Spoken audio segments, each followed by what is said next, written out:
Welcome back to the Weekly Huddle podcast. I'm your host, Owen, and today, with the Combine approaching, and tomorrow, actually, I just checked it, tomorrow is when players are going to start reporting. I'm going to go through and break down, position by position, one player that's going to be able to raise their stock, or I believe will have the best chance to raise their stock, and one player who I think will have the best chance of maybe disappointing or lowering their stock due to the Combine. Now, every year we see guys who come in and put on a real big show and can really show out and up their stock. Like last year we saw with Trayvon Walker jumping Kayvon Thibodeau and Aiden Hutchinson because he had such a great workout. And guys in the past like DK Metcalf, Myles Garrett, who were these people who had some genuine buzz coming into the thing and just performing up to standards and even surpassing them, really making this a spectacle that more people are watching every year now.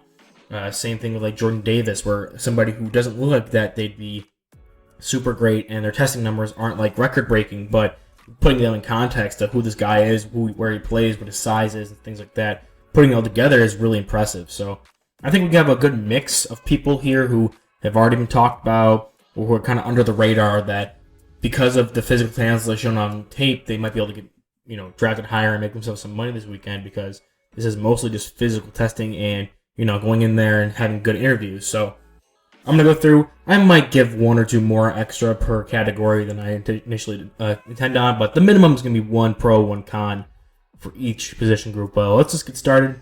I have the list in front of me right now. We're going to start with quarterbacks, and I think there's a handful of quarterbacks I believe could help themselves out. The only problem is in the past, we've seen these uber athletic quarterbacks like Lamar Jackson and Malik Willis go out there and not test because they're worried that they'll be seen as nothing more than just an athlete, a wide receiver, things like that. And even though they came into the Combine, everyone was like, oh, I wonder how they're going to test.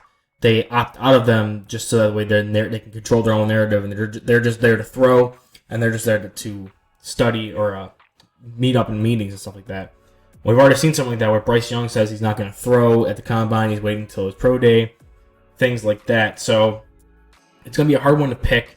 For the pros, like I want to say Anthony Richardson because he does do his physical testing. He might be like the talk of the Combine. It might be able to jump people to be like higher drafted than like fourth quarterback, which is where he's usually slated into.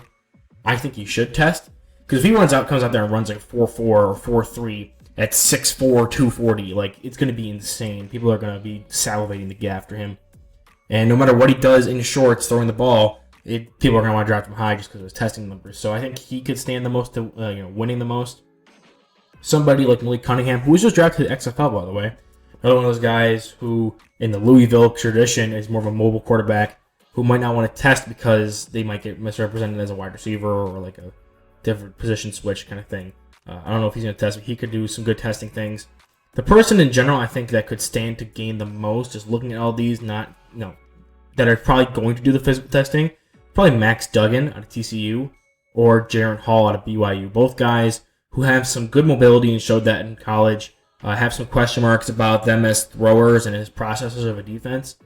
But I think coming out and having some good physical testing and then being those guys to step up and be the volunteer arms in the wide receivers, tight ends, running backs testings, I think that'll go a long way to helping them out. Jaron Hall, former baseball player, has that velocity and things like that and can really show off his arm to scouts and things like that, whereas Max Duggan, however you say it, is going to come out there and probably do some good testing, some good work in the meeting rooms, and he was able to use his legs a lot for TCU last year, so I think he might have some surprisingly good testing numbers, but at the same time I could see him having some middling numbers and not being the greatest. The one person I think has the most to lose is going to be Bryce Young, even though he said he's not throwing. Him getting those weigh-ins and those measurements in, that might scare some teams off, despite him being probably the best pure passer in this draft class immediately, like day one. If he comes in and measures 5'10", 5'11", maybe even shorter than that, 5'9" perhaps, and like 180, some people might be really scared off. We saw all the buzz with Kyler Murray, and he ended up going number one overall, but he had a lot more athletic traits than Bryce Young does, and probably a better arm, being that kind of like pro baseball outfielder kind of guy. And I think Bryce Young, he has some sneaky athleticism. He can make plays outside the pocket. I do like that about him. But there's going to be some major questions about him throwing over the middle and throwing deep. And he had some question marks with his deep ball accuracy and deep ball touch Now, he had some great plays on tape as well, but those were where most of his question marks came from, was like the deep ball and over the middle and things like that. And him measuring in sub these NFL standards may really damage his stock, especially if a guy like Anthony Richardson comes in and weighs in and actually tests and actually throws. You might have people being like, well, why would we take Bryce Young when we take this guy who's bigger, stronger, faster, and we can develop more because he has more upside physically. Up next, we have running backs here. And this one's kind of a harder one to do because I don't think anyone's really going to be catching Bijan Robinson as running back 1, no matter what they do here. There's just going to be a lot of guys who are going to be fighting for those spots. Backs 3 through 7, things like that. We saw someone like a Tajay Spears show out at the Senior Bowl and really up his stock there. Other guys who have just tested well previously or looked the part in game really already have like a foothold in those mid areas, and these are going to be the guys who are really going to be battling it out. One of the guys I think who has the most to gain would be Devin Akane, a running back out of Texas A&M, who is more of that smaller scat back. She can really show his explosiveness and shiftiness here, maybe some good long speed, get some people talking with that. Zach Charbonnet, who's just built like a brick house, could be a guy who perhaps if a team wants to go discount Derrick Henry, or if the Titans want to move on from Derrick Henry, see some cap space there, they could grab Charbonnet and really not have that far of a drop-off. And if he can run well and show out in the testing drills, especially open field, and in the passing drills where he needs to really show himself out, he can have that rise like a Derrick Henry or a, what's his name? Taylor, running back Wisconsin. Jonathan Taylor. Oh my God, I can't remember his name. That Charbonnet could really have that Jonathan Taylor type rise where his biggest question mark was catching the ball at the backfield, and if he comes out, shows out in the combine, I think that'll be kind of putting those to bed. So those are two guys I think that could do well with the testing. One guy I think that might drop because of measurables and things like that is going to be Deuce Vaughn, running back out of Kansas State. He's projected to be like 5'6", 5'7", and really thin. Just give me a second. I can check where we have him listed on the Dynasty Index. And we have their heights and weights that were listed from either the Senior Bowl or on different sites like ESPN and the home site. We fact check all this stuff, compare it against each other, see what we can get the most accurate before we get to the combine where they can weigh in and stuff like that. Here we have Deuce Vaughn. Let's see, what does Caleb have him in as weight-wise? 5'6", 172. So if he comes in and weighs that, or maybe even lighter, he might be in some serious trouble. So I think Deuce Vaughn needs to either have some great testing if he's going to weigh in that low, or he needs to come in being a little taller than expected, a little heavier than expected, and still have good testing with that added weight on to really come out and not have anybody doubt him and really have him fall to like the 6th, 7th round. And then for wide receivers, now there's going to be the obvious answer when it comes to like the 40-yard dash. We have Jalen Hyatt and other guys like that who are known as burners in this draft class, like Tank Dell, wide receiver from Boston College, Zay Flowers. There's a couple of these guys who are going to be burners that I'm excited to see what numbers they put up there. Maybe we'll have some record-breaking stuff with Jalen Hyatt, but at the same time, the guy who I think stands to gain the most from these testing and really put his stock up is going to be Kayshon Boutte, wide receiver at LSU. There are some people who might have him off their board entirely because of some off-field issues, but he has that guy, and everyone said it, that he was physically probably the most talented, or one of the most talented receivers in probably the past 2 years in college football. And this year, because of the off-field stuff and just not being incorporated in the offense as well as you'd like, he kind of fell off production-wise, didn't really grow as much of his receiver as you'd like, but he still has that talent. He still has those physical talents that you really covet. And if he can come out and just put together like an all-around top-of-the-class workout, like he's the number one receiver in a lot of areas, he could come out and be the guy who is the buzz of Indianapolis, especially if the meetings go well as well, where he's able to cover up and talk to coaching staffs and things like that. We'll get some kind of feedback from them and hear back about how his meetings went, how his interviews go. But like from what we can see, his testing on the field, I think he is the potential to blow it out, like absolutely knock it out the park and crush everybody else and really be the most all-around athlete there when it comes to each and every single individual testing thing, being near the tops of all of them. And it might help people, be a little less cautious with his red tape if he's able to really show out like that. And somebody I think that it may hurt the most, I have a couple of candidates here We have a guy like Joseph Nagata, wide receiver out of Clemson, who is kind of a bigger bodied guy, but really needs to show that downfield speed. Same thing with like A.T. Perry, Trey Palmer, out of Nebraska. We expected him to show a bit more, and then didn't really get it in his offseason program, stuff like that. Charlie Jones, a slot receiver out of Purdue. How much of a burner is he actually? He's going to be pegged as like that white slot receiver guy. So can he show some more of that athletic traits that you could maybe think about flexing to the outside instead of just pegging him in as that guy who's going to be your slot receiver for 5 years before moving on and drafting a cheaper replacement? Anybody else? Oh, Cedric Tillman from Tennessee. I think that's the guy more than Trey Palmer that I think was more disappointing when it came to thinking he'd be this guy who would show out in the offseason all-star circuit and didn't really do it. I think he needs to come out and have some good testing, or he might slide down even more boards after being kind of seen as an underrated player going into the end of the season there at Tennessee.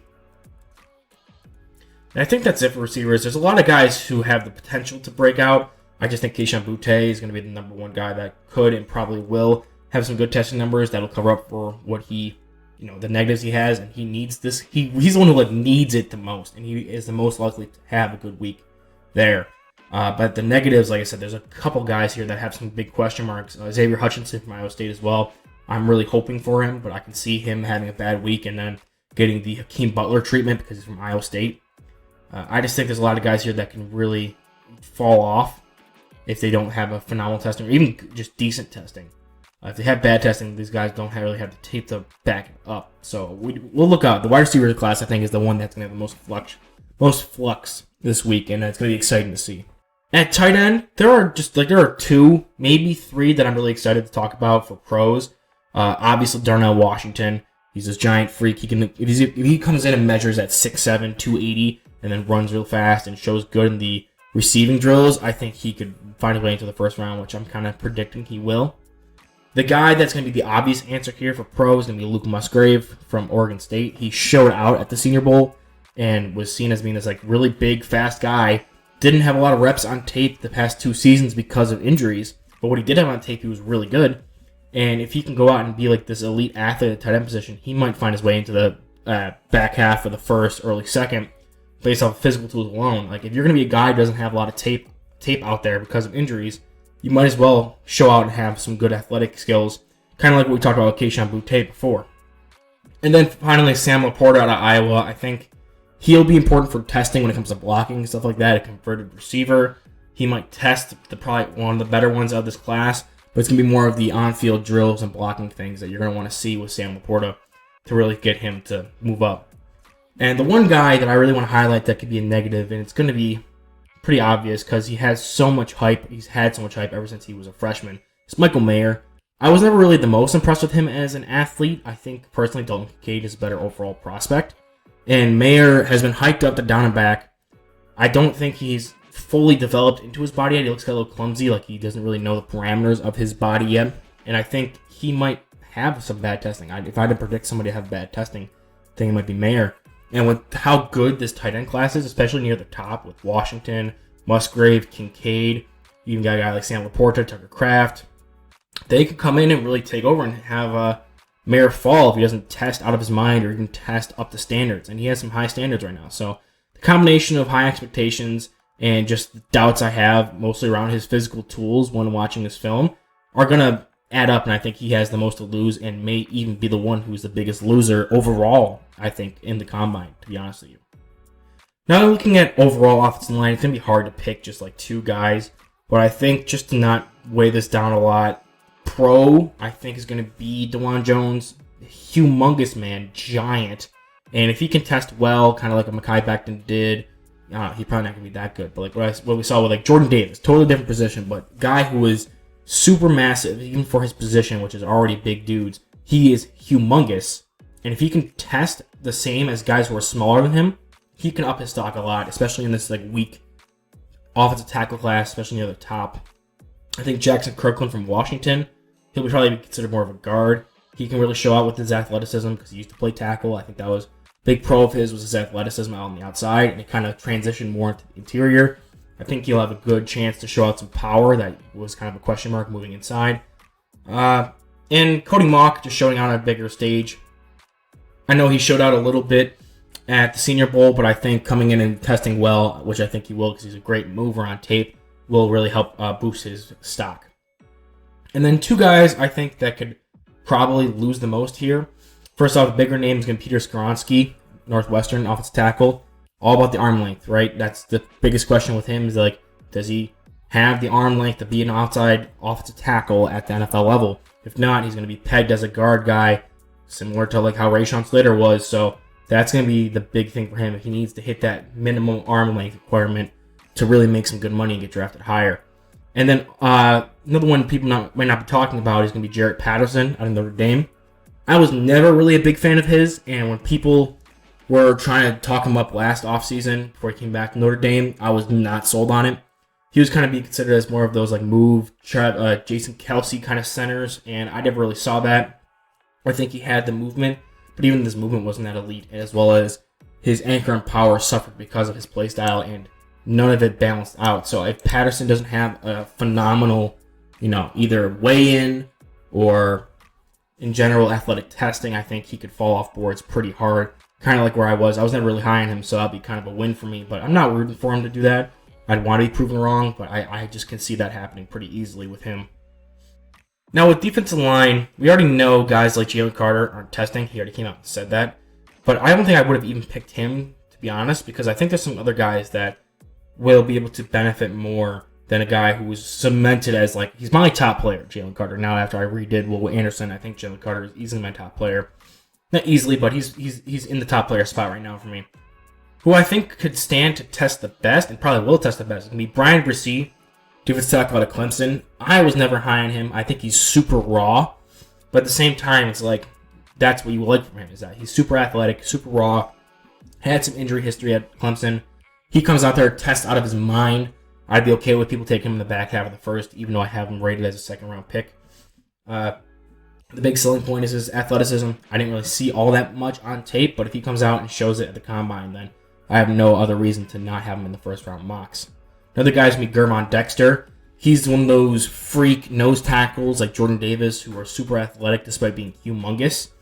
I think he has the best chance to test out of his mind at being at that size. Not a lot of hype for him around the majority of the college season. So I think that'll be somebody who maybe fell off a lot in the popular draft talk circuits, but somebody who could put his name back out there with some good testing, which I have very much confidence in that he'll be able to do that.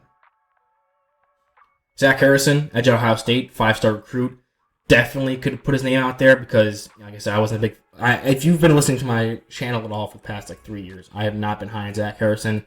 Ever since Matt Miller put him in his top 5 edge rushers 2 seasons ago, back in 2020, I've been watching him, and I've not been impressed with his tape. He's developed more as a run defender, and I think that's where he's going to stay for right now, as a decent run defender who needs to work on his technique. But he's a good athlete. I can't say he's not a good athlete, so this might be a good position for him coming into the combine, having that pedigree and showing out athletically. Even though he doesn't have the pass rush skills on tape, he'll be able to go out there and get drafted higher because he shows out.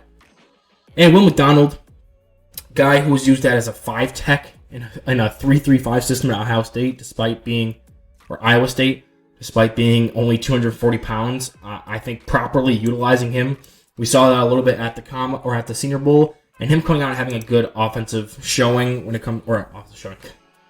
a good athletic showing at the combine, which is where someplace he might succeed well, just with length and his athleticism he has, because he does show some good burst on tape, even though he's playing inside. Might help people come off of, he's not playing the best position. His tape is basically throw it out because there's nothing you can very much use from it because you're not going to play him that way in the NFL. So good testing could really cover up for the fact that his tape is majority of it's unusable because it's why would you ever play in that position? Iowa State is really messed up.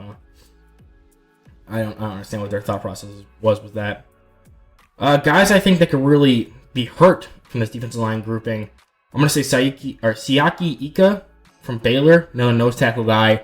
Somebody I'm less confident in than say who was it I just talked about for a second ago? Brain fart. Oh, wow. Gervon Dexter. He's similar to Gervon Dexter. Going to be one of those nose tackle dudes, but I'm less confident in him to show out and test out of his mind than I am for Dexter, just because of the way they play. Siaki Ika is more of that traditional run-stuffing nose tackle that you're never going to get like high praise for. He could stand to get better with some good athletic showing, but I don't have very much confidence in him to do that. Edge rusher-wise, I think Myles Murphy. I saw him, and I thought he was a good athlete. He's a little bit raw with his pass rush technique, and I had him as a round 2 prospect coming into the season. He had a better 2023 than I kind of expected him to, or 2022-2023 season. But at the same time, I think he needs to really show out athletically to make up for the fact that he's still kind of raw.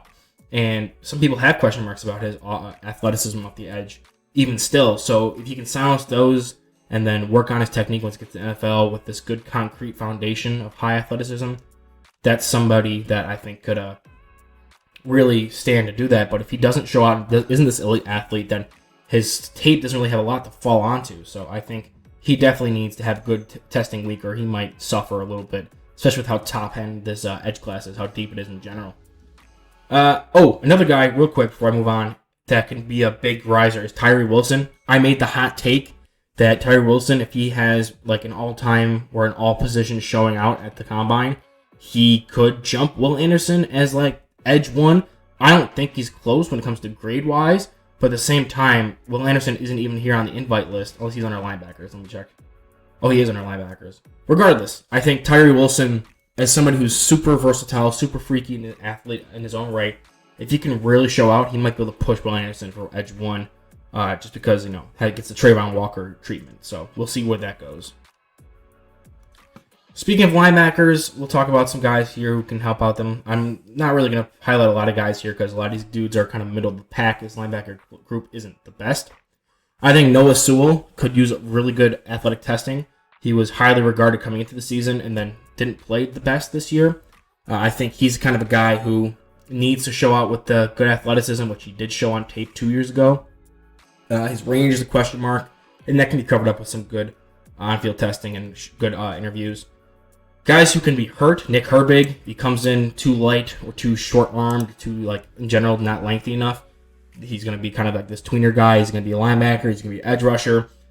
And if he comes in too short, then it's like, okay, he's not an edge rusher. If he comes in longer than normal or heavier than normal, you're like, okay, well, he's not a linebacker. He needs to pick a lane and then show out at the combine in that one lane he does pick. Jack Campbell and Andre Carter, back-to-back right here on this list. They're both guys who have limits. Like Jack Campbell, I think, is limited athletically, but he might kill it in the interviews. But I still think that his athletic profile will have him limited till maybe a late second, early third. So he's gonna need to come in and kill the meetings. If he doesn't, he might fall even further. Andre Carter fought to be able to be eligible because of Army's. There was a whole bill thing, and I don't want to get into that right now. But I think he's a taller guy, 6'7". If he can come in and measure out of his mind, then he might do good. But I don't think his body composition is the best. He's a little lanky and doesn't really play the most power. So if he can come out there and show some good, muscle definition, add a few pounds, show out on the bench press and stuff like that, while still maintaining some good athleticism, I think he has a lot to gain. But at the same time, I doubt that could happen. He's kind of one of those guys who I don't know if he'll be able to make that happen. And finishing with the DBs here, we have guys I think that could be boosted by NFL combat testing. I'm going to start off with one of my guys specifically, who I like a lot more than some people do. It's going to be Riley Moss, the corner from Iowa. He showed a lot of stuff at the Senior Bowl when it came to speed. So there is some anticipation he's going to run well. He was a former track athlete, and his tape is good, but it's not elite. There's a lot of people who have questions with this tape. So I think if he came out and really tested hard, had really good testing numbers, that might be able to boost the stock up a little more, where people have questions and cover up for the questions people have on the tape side of it. I think he's going to be one of the better testers overall in this position group. Like I said, he has a track background. He's clearly athletic on tape. It's just more of the technique and mental processing and stuff like that he's going to have a problem with. So if he comes out there and runs a great time, like a 4.3, then a lot of people are going to take more chances on him than they would have before the testing stuff. And then somebody else who I think would really benefit is going to be a quarterback from Oregon, Christian Gonzalez. There's going to be that fight for CB1 right now between him, Devin Witherspoon. I have Cam Smith up there, we'll get to Cam Smith in a second, but I think having Gonzalez run the best, if he can test the best out of that grouping, he'll definitely solidify himself as CB1. So he has the most to gain, and even if he doesn't test all that great, I don't think he's going to particularly fall very far. He's already being considered as one of the top corners. This would just be a spot for him to separate himself from everybody else. And speaking of Cam Smith, he's one of the guys who can lose the most at the combine this week. I just think the question marks. I love his tape. I personally have him as CB1 right now, but the question mark has always been with his athleticism. Is he going to be able to do man coverage at NFL level? Is he going to be able to play over top? Are you going to be able to trust him to one-on-one against a guy like DK Metcalf or Tyreek Hill in man coverage? Which, I mean, Tyreek Hill's a different story, but you get what I'm saying. It's like these elite athletes, is he going to be able to match up with them like he does when he is in zone and can use his leverage well? And if he tests anything less than great, I think that's going to really emphasize those negatives, because if you come into the combine, your negatives are already questionable athleticism. You, aren't expected to have good scores, but if you even go lower than the expectations are at all, it's going to really knock you and really just confirm people's opinions that you're not a great athlete at all, and that maybe you shouldn't be drafted as highly as your tape probably suggests. So I really think Cam Smith needs to have a good week, or he could fall even further, maybe even out of the first, which is ridiculous based on what he put on tape this year. And it's somebody who, this is going to be kind of a shocker, and I'm going to end it off with one of those, is going to be Keely Ringo, cornerback out of Georgia. All year I've been told how much of a freak physically he is. He's giant, he's thick, he can run fast. And I just didn't see that on his tape. Like, he was a smart player. He knows how to make plays on the ball. His length shows up clearly and obviously in it. And he wasn't really, but I can't really put a point on it where he wasn't really tested all that much. I think in the Oregon game, I was going into it, first game I watched of him, I was like, okay, I'm gonna watch this guy blanket dudes on the field and be this clear and obvious best athlete on the field. It's nothing special. I couldn't really pick him out of a crowd. If you asked me to watch the whole Georgia defense, I wouldn't have been able to see him and be like, wow, that guy's insane. So I have some doubts on his athleticism. His main selling point is he's raw, but he's super athletic. So I think if he comes in and he doesn't have these killer numbers, that might dent his stock and really push him out of that top one corner conversation, which he hasn't really been in for the majority of the year. So that's my predictions on who's going to be good or going to be bad, / whose stock can improve / bottom out the worst if with the combine testing. So I know it's been kind of all over the place, but you get the kind of general gist. Some pros and cons, some players who will do better or can be better, and who may not do good and can really stand to not be a bad workout this week, but might. It's kind of a little messy of a topic, but I think I came to clear when I was talking through these guys by position. So if you like this, check out. I'm going to have some more draft content coming out. I'm covering the XFL a little bit more now, and come next week for another episode of the podcast. And other than that, I'll just see you guys in the next one.